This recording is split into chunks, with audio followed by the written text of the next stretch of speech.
Hello students, in today's video we going to see लोकोक्ति। हिंदी का last video में हमने देख लिया था, ये पूरा हो गया था।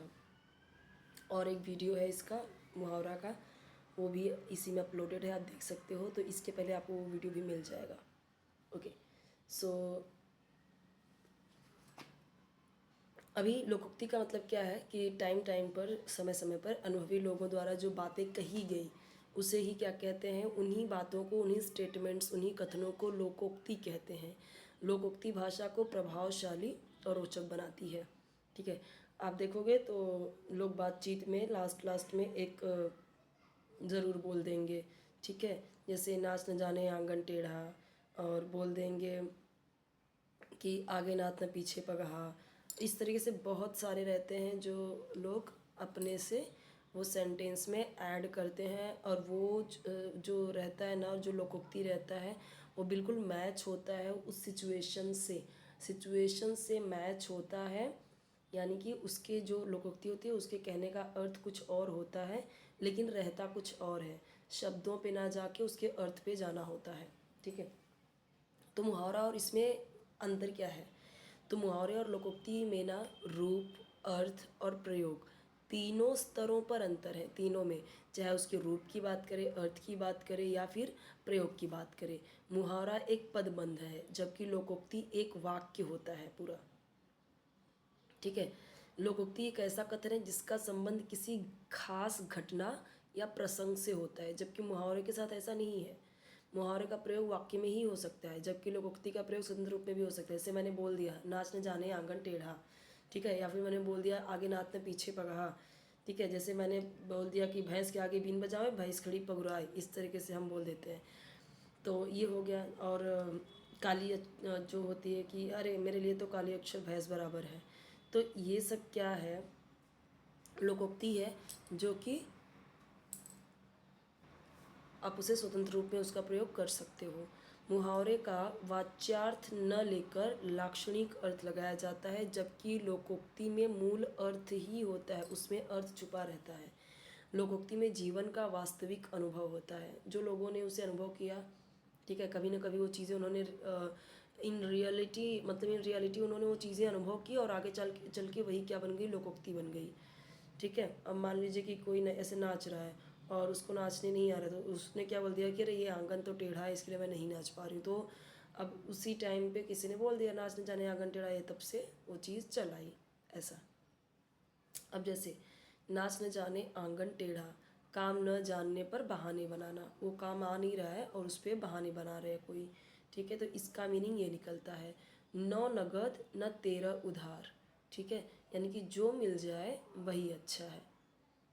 नीम न मीठा होए सींचो गुड़ घी से। तो जैसे एक हम लोग बोलते हैं, अगर आप ग्रामीण भाषा में देखोगे तो एक तो तित लौकी ऊपर नीम चढ़ी, यानी कि एक तो तित लौकी है ऊपर से नीम भी चढ़ी। एक तो लौकी ऐसी है जो कड़वी है और ऊपर से नीम पे भी चढ़ गई, एक तो उसका कुछ मतलब ही नहीं है, स्वाद भी अच्छा नहीं है, ऊपर से घमंड इतना कि सीधा ऊपर चढ़ी है कि मिल भी ना सके। नीम न मीठा होए सींचो गुड़ घी से, कि नीम को कितना भी गुड़ घी से सींच लो, नीम के पेड़ को, तो वो मीठा नहीं होगा, उसमें से आम जैसा मीठा स्वाद वाला नहीं निकलेगा, कड़वा ही रहेगा वो। यानी चाहे कुछ भी कर लो स्वभाव नहीं बदलता। फटी न जिसके पाँव बिवाई वह क्या जाने पीर पर आई। फटी न जिसके पाँव बिवाई, अब बिवाई क्या होता है, जो पैर होता है ना, तो ठंडी में देखो पैर क्या होते हैं, फट जाते हैं, उसको बोलते हैं बिवाई। तो जिसको अगर पाँव बिवाई नहीं हो रहा है, जिसका पैर नहीं फट रहा है, वो क्या जाने दूसरों की पीर, वह क्या जाने पीर पराई।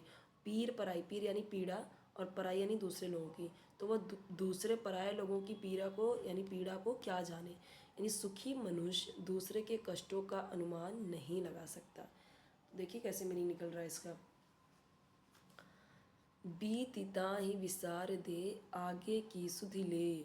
बीतिता ही विसार दे, जो बीती यानी जो बीत गया उसे विसार दो, भूल जाओ, और आगे की सुध लो।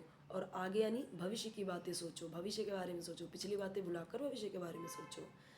भागते चोर की लंगोटी भली, यानी जब चोर भाग रहा है तो उसकी लंगोटी भी मिल जाए वही बहुत है। यानी चोर यानी सुराग के लिए कुछ तो चाहिए। ठीक है, ऐसे समझ लो कि उसके उसके थ्रू पुलिस पता लगा सकती है उसका। तो यानी भागती है चोर की लंगोटी भली। भैंस के आगे बीन बजाए, भैंस खड़ी पगुराए। यानी कि पगुराना क्या होता है, वो तो देखोगे ना तो गाय भैंस हमेशा ऐसे मुंह चलाते रहते हैं, मुंह चलाते रहते हैं, उसको बोलते हैं पगुराना। तो लोग क्या करते हैं, वो लोग फटाफट फटाफट, आप देखोगे ना कभी भैंस चरते हुए से वो रुकती ही नहीं। हम लोग एक कवर खाएंगे तो ले लेंगे, फिर थोड़ा टाइम रुकेंगे, फिर निकलेंगे, इस तरीके से ना वो लोग चढ़ते जाएंगे चढ़ते जाएंगे चढ़ते जाएंगे चढ़ते जाएंगे चढ़ते जाएंगे, वो रुकते ही नहीं। तो क्या करते हैं, ऐसे घटाघट निकल जाते हैं। फिर निकलने के बाद क्या करते हैं, उनके पास ऐसे रहता है कि वो फिर उसको पेट में जो है उसको निकालते हैं, मुंह में लाते हैं धीरे धीरे, फिर उसको चबाते रहते पूरे दिन। आप कोई भी जानवर देखोगे पशु, वो ऐसा ही करता है, ठीक है। तो वो ऐसा करते हैं, उसको बोलते हैं पगुराना। तो अब भैंस ऐसी है कि उसको बीन का कुछ मतलब समझ में नहीं आएगा, कितनी अच्छी बीन बजा लो, बांसुरी बजा लो, उसको कुछ फ़र्क नहीं पड़ेगा। वो खड़ी खड़ी पगुराते रहेगी, उसको कुछ उसका वैल्यू समझ में नहीं आएगा। इसी तरीके से मूर्खों को उपदेश देने से कोई फ़ायदा नहीं। जैसे भैंस है, उसको कुछ बीन बजा लो, उसको खुश कर लो, सोचो कि वो खुश नहीं हो जाएगी, वो ऐसी पगुराती रहेगी, उसको कुछ फ़र्क नहीं पड़ेगा।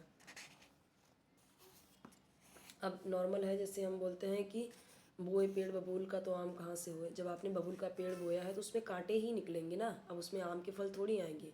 यानी बुरे कार्य का नतीजा अच्छा कैसे हो सकता है, तो बुरा ही निकलेगा।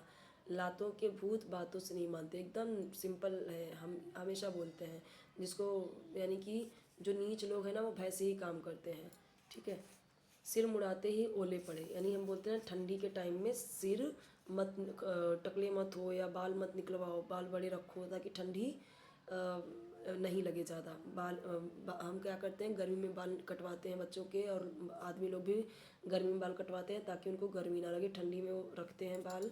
गांव में अगर आप देखोगे तो अभी भी ठंडी में बाल बढ़ाते हैं, जबकि गर्मी में कटवाते हैं और निकलवा देते हैं बाल।